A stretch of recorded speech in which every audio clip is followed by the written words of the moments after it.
Hey everybody, it's Ray with Geeks Who Like Sports. Just wanted to say, hey, how y'all doing? We're doing something a little different this week. We are taking the Kevin Eastman interview that we did last week, and we are cutting it out of the show, and we are, well, making it its own separate thing. So if you missed it or missed last week's episode, you don't have to scrub and try and find it. Fortunately for you guys, we have taken it. We made its own separate thing. Here is the interview that Lee and I did with the legendary co-creator of the Teenage Mutant Ninja Turtles, Kevin Eastman. Enjoy.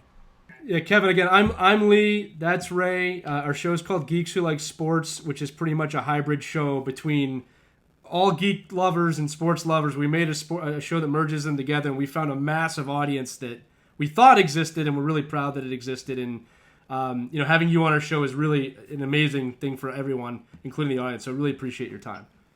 Well, first of all, thanks you guys for doing this because, it's I always loved that, as an artist, I work at home most of the time, so it's sort of like I have my own space, my own ideas, and my own things, and I do this kind of thing. So this is a great way to fill in the gap because one of my favorite things in the world is going to comic conventions and meeting the fans that we get to meet.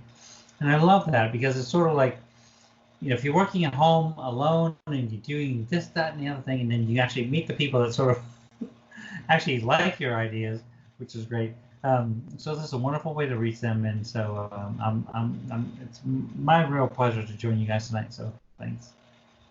Yeah, well, thank you. It's such a pleasure to see you. You might not remember I actually interviewed you 11 years ago for when I was at ESPN for the 25th anniversary of Ninja Turtles in New York City. There was a big celebration in New York City, and we talked then. It was a very long time ago, so it's a great pleasure to have you on another one of my projects here to again talk about Ninja Turtles amongst other things. So yeah, welcome to the show, Kevin. Of course, for those of you who haven't realized, this is Kevin Eastman, of course, the co-creator of the Ninja Turtles, also editor and publisher of the magazine Heavy Metal, and just one of the most prolific comic book creators and artists of our generation. And we are truly, truly honored to have you on the show, sir. It is great to see you, and hope that you are doing well during these times. I am, and it's my pleasure to join you guys, and I extend my most heartfelt and warmest wishes to your friends and family that are it's a very strange time for us all, and I know we hear that every single day, and I don't want to be one of those guys that sort of brings it out to say I'm not rolling it out to remind us us all that it's a difficult time, but we just power through, think positive thoughts, and then let's all join together and let's look down 2 miles down the road to what's going to be the most awesome time for all of us, and fingers crossed to all of us in between. So yeah, no, for sure. That's something we try to preach here on the show too, is to stay positive and to control what you can control, and try and things are better days ahead, and just to stay strong. But we talked, of course, we mentioned co-creator of Ninja Turtles, and it's such a wonderful universe that Lee and I have enjoyed consuming for so many years. We just wanted to know, what's it been like to play in a universe for that long, and to be creative, and to have this idea be embraced by so many fans, and then just to continue to build on it for such a long period of time. Well, to me, it's like I'm looking over your shoulder, and I see the picture of Curly, and that was when I remember one of my favorite examples of parents that were concerned about the Turtles when the first Turtles were introduced, and they're like, Teenage Mutant Ninja Turtles, they are this, and this, and they're so violent and stuff. They didn't have cartoons like that when we were kids, and they showed an example of the Three Stooges, which to me, the Three Stooges were the thing that was one of the biggest inspirations that I ever had to all things Turtles, including Bruce Lee and whatever. But I think that what we've been so lucky with the development and the creation of the characters of the Turtles is that it was inspired by our Jack Kirby's and our Stan Lee's and so many giants that we stood on the shoulders of, that we inspired by comic books and stories and adventure and stories, and whether it be swashbuckling and space adventures and things. So if you create your own characters that you can take to all those places, all those kind of adventures, then that's the greatest character of all. So that was our basis of the creation of our characters. And so we followed, it's like, I want to feel like, I know it sounds so terrible to say, but it's like, I feel like we ripped off all of our favorite things and put them all into the Turtles, and that what made the Turtles work, because everybody loved all those ideas beforehand. So we stole them all. Oh, that's awesome. Well, you made something truly, actually unique though, and something that again still resonates with fans today. But you mentioned some of your comic book inspirations and some of the the other people that you borrowed from or were inspired from, like Kirby and Stan Lee. And what I wanted to find that was interesting is that something that's getting a real big push right now, actually by DC, is the Batman versus Ninja Turtles crossover. I think they just finished their 3rd volume of the comics. They turned it into an animated feature. What was it like to see your characters play around with Batman? And I think you even you drew Raphael for a couple of issues for that, if I'm not mistaken. Tell us about how that came about and what it was like to see the Ninja Turtles meet Batman, such an iconic 80-year-old comic book character. Dude, it's like first you have to imagine yourself as like, I'm just like you. I'm the biggest geek in the universe, and so I love this stuff. And so it's funny because I actually mentioned to the people at IDW, and I said, one of my favorite Jack Kirby comic books was called Commandy, The Last Boy on Earth, which was very much based on Planet of the Apes and that kind of thing. And so I said, would it be great to do a Turtles Commandy crossover? And they went like, nobody knows what Commandy is. Or why don't you do a Batman? Why don't you do a Turtles Batman crossover? And we went like, well, we didn't know that was on the table. So they, when DC's fully tuned in, they brought in the amazing and super talented James Tynion and my best friend in the whole world, Freddie Williams, who brought that story to life as a comic book series. And then we did 3 episodes of that. But it was sort of like the Commandy idea spawned the Batman Turtles idea, which then was fantastic because it was a very unique and interesting idea, and it was sort of geared toward this older audience. So when Warner Brothers Animation got hold of it, and Warner Brothers had done, I think, in my opinion, it'll never replace, Dark Knight or Batman Year One and those kind of things, but they did do animated versions of those particular storylines, including, the Killing Joke and that stuff. So when they decided to do, Batman Turtles as an animated thing, I was thrilled, and I thought it came out really wonderful. And my friend Andy Kuhn designed a lot of those characters for that design, but it was it's good. It's like, I think that if somebody, and people have asked me in the past, and they said, if you saw the future of the Turtles and you said, where would you see them go from now? I would say I would point them towards either a live action version, much like the Daredevil version that Netflix did, or an animated version, much like the Warner Bros. Did with the Batman versus Turtles. Kevin, one of the cool things we talked about with Batman and the Turtles was it made so much sense once we saw it and read it. It was one of those things that when you put it on paper, it's like, this makes perfect sense. So this is my question for you. Obviously, that's a great crossover. We've also had Turtles cross over with other Turtles, right? So if you could do another crossover anywhere you want, I know you mentioned one already, but if you could cross over the Turtles with anything else right now, what would it be? Well, that's such a great question because, it's like I feel like even the Batman Turtles crossover, which I think was wonderfully done, I would still would have, I love the directors, I love the animators, I liked everything that was done, but I still would have pushed it more towards an edgier version. Mm-hmm. Much like, like I mentioned earlier, I said, like, if you could do a full-on Turtles Daredevil edgier version, much like the Daredevil's Netflix version, which would be great. But at the same time, it's like, I don't know, I just feel like Um, I would like to do a version, and this is drifting way back. Would love to do a version based on what Peter and I originally wrote, and I feel like that I feel like I would love to direct a story that would be sort of the full roots and heart and soul of the original Kevin Eastman Peter story. That would be all the edge that we all loved and appreciate. So, well, yeah, we'll see.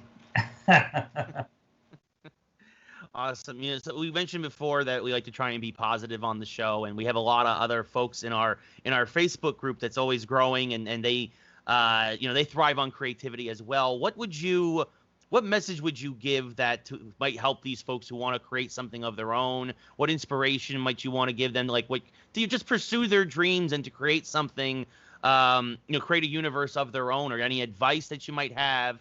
What words of wisdom could you possibly impart on our audience, who we know is again full of a lot of creators?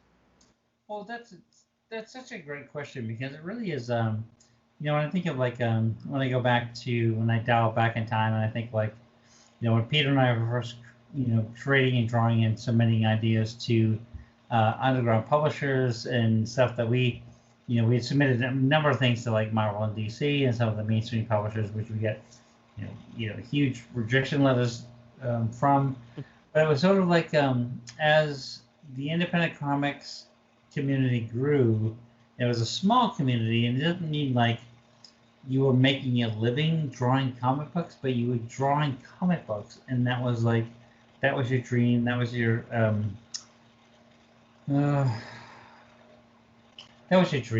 dream come through.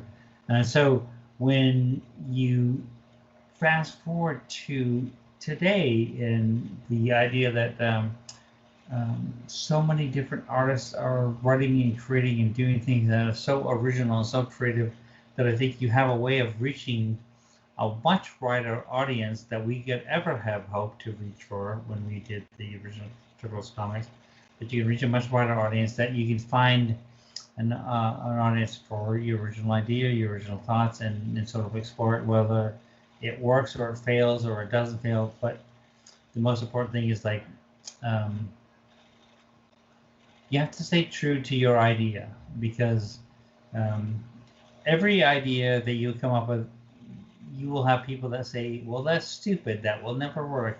I had parents that were deathly afraid that when I said I'm going to draw Teenage Mutant Ninja Turtles for a living, they said, well, oh my God, we're going to have one of those kids that's going to live in our basement for the next 10 years. But I think it was just sort of like the passion of telling a story with characters in creation and hoping for the best. But stay true to yourself, stay true to your dreams, and then hope for the best, because it's tough about that. I was going to say it's also interesting, especially for comic books now. It might be a little tougher. You mentioned, of course, in the 80s, you had the rise of the comic book store, right? You had these hobby stores where like geeks could congregate and just talk about comics or play cards. But you're seeing a real push now for you're seeing a real digital push. Do you think in today's more digitized world, what do you think is the future of the comic book shop? And do you think that the advent of technology makes it harder potentially to be an indie comic developer and get your stuff out there, and to, is it more difficult now? What do you think of the advent of technology, and what's that done for the comic book industry in general?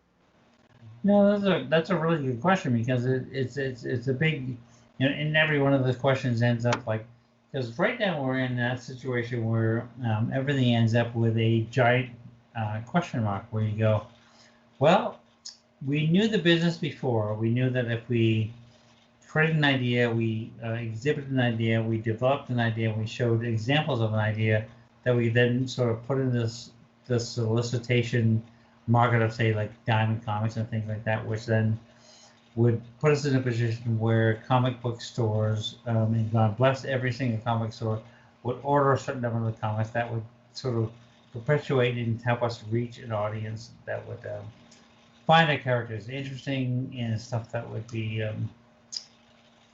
inspiring, and that could allow those creators to tell an ongoing story. but I feel like we're in such a dicey, terrible place where you can have the most original idea in the world, and you just can't sort of find a way to reach an audience because we have a million distractions. Like you have to pay rent, I have to pay rent. Everything that we're doing in our life has to be managed and understood and pursued. So it doesn't leave a lot of opportunity for exploration for original ideas. But because we have the internet, because we have social media groups, because we have so many different things that you can sort of expose these ideas to a small group and potentially a larger growing group of people, that's the place where you build your audience. So much like when we kind of lobbied and literally or literally threw the churros into the marketplace that we called the direct market, and who knows whether it worked or not into the comic book universe, but you have a way with new fresh ideas that you can reach a worldwide audience, even if it's only digital comics. That's how you can build bigger ideas off a digital idea, an exposure of an idea, an original idea, and then sort of hopefully that will expand into something that could be published and something that can be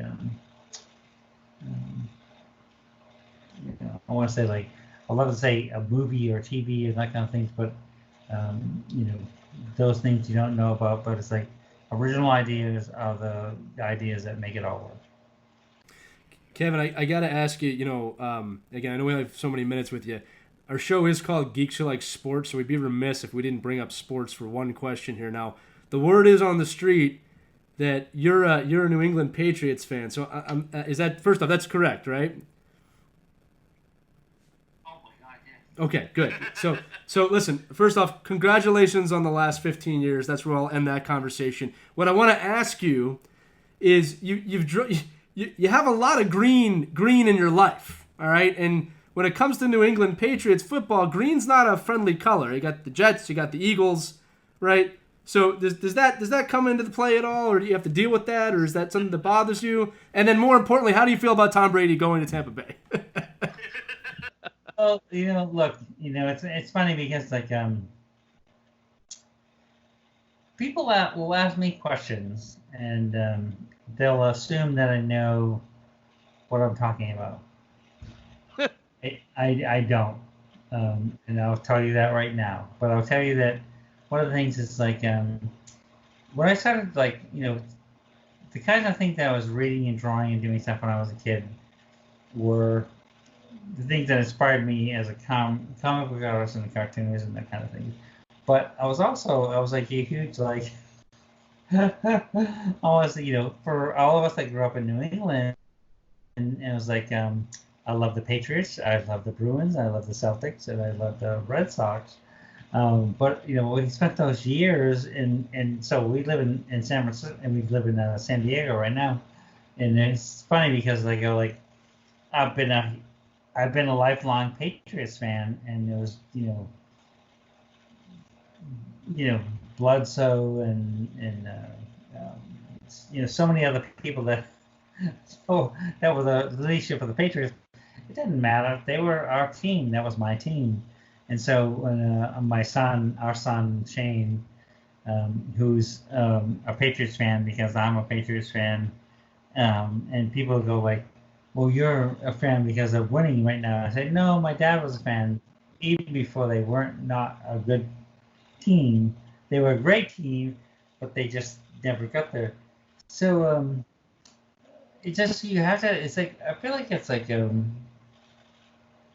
you just have to be true to yourself. It's I'm true to creators that are and artists that are and writers that are and teams that are and to me, even though Tom Brady might have jumped to Tampa Bay, but Tampa or to Florida, it doesn't matter. It's I like the Patriots when they lost for 29 years. They were terrible, and then Tom Brady made them made us win for all those years. But it's like, I'll still be true to my team, to my home team. Well, I'll tell you this. I'm from Philadelphia, so I understand that pain completely. Ray's from New York, so he's had a year or two where his life has been rough. But no, thank you for answering the question. I know Ray's got another question and a big one, so I'll go to him. No, I mean, like I was kind of with Lee there. Yeah, I mean, yeah, like obviously, thank you for coming on with two guys who ended up beating your Patriots, beating Tom Brady in the Super Bowl, Eagles fans and Giants fans. Yeah. I was hoping he would laugh there, Ray. That was a little dangerous, but I was gonna say. Actually, I had to rib him a little. Let me say something right now. It's like my most disappointing part of tonight is like I would like to be sitting with you two guys having a beer and just shooting the shit, because that would be the coolest night ever. So it's like here we are. It's like, look, it's Thursday night. We're just hanging out. We're talking online, and we're thinking about our friends and our fans. But like, you're the kind of guys that I'd like look, let's open a beer and sit there and tell stupid stories, tell stupid ideas, and just talk. And I miss that, and that's kind of been like why I love doing these kind of events with guys like you, is that we miss doing these kind of things at shows. Because you guys are the best, and you're our fans, and you guys have given us the greatest job ever. And so I promise you this: once everything is gone and once everything is past, we're all gonna sit in a bar one day and we're gonna have a beer. Nobody's gonna record it, nobody's gonna think, but just we're gonna have a beer and just chat. I definitely look forward to that. We talk about how sad it is. I've been in the for the past 13 years been a part of the con scene as a reporter, and also now I'm on the creative side. I work for a video game company now, and the cons are just getting together. It's really just the people. That's what made. At first, when I first started going to cons, it was the spectacle, right? San Diego Comic-Con, E3, all that other stuff.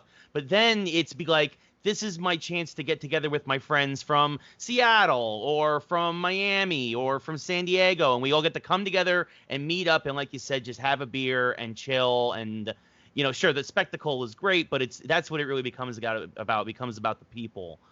So to real quick, Kevin, because we got to close this out. One is I'm always tempting Ray back to Philadelphia with cheesesteaks, so it's on the table for you two. I'm buying as many cheesesteaks as you want. And then to close this out, we got to ask this question: is do you know if we're gonna get a new Turtles video game anytime soon? Yeah, that's a great question. It's like I want to tell you first and foremost. It's like I will make a cheesecake. I'll make a cheesesteak that will sandwich that will embarrass your country in your city. No, I'm kidding. I worked in Delhi for the longest time, and so cheesesteak was the best thing. It's like you carefully slice the meat, and you sort of do carefully slice the onions and the green peppers. You do this stuff, so it's like everything is like has to work. But I'll tell you that I'm sorry, I'm thinking about cheesecake right now. No, you got us all thinking about cheesesteaks now. No, but we'll No, we wanted to know if there was a possibility of a new Turtles game coming anytime in the near future, video game. Thank you, because that is a great question. Because thankfully, and my wife Courtney's over there. No, because we've had so many conversations with people that are developing a new Turtles game, and it's like, to me, it's like it goes back to the same idea that we talked about before. It's like we wanted to do that idea that was something in the vein of a Daredevil, edgier sort of version of the Turtles. So hopefully that will be something that they'll pursue, but we don't know. Well, we would love that, and I think the older Turtle audience would definitely dive into that 100%, and probably let some kids play it too. So in the meantime, I'm making cheesesteak for you, and we're doing something crazy. Oh, I make definitely. I love this. When things get back to normal, cheesesteaks and beer all around. You can come to, you go to Philly. If you go to Philly, Kevin, I'll go to Philly. Or you want us to come down to San Diego, we'll figure it out, man. I think it's a great plan.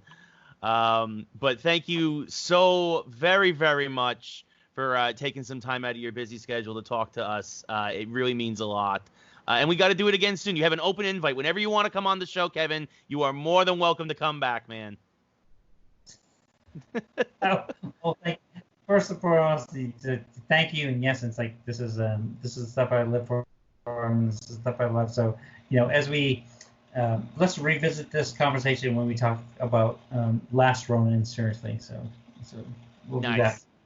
Awesome. Cannot wait. Again, thank you so much, Kevin, for coming on. We really, really appreciate it.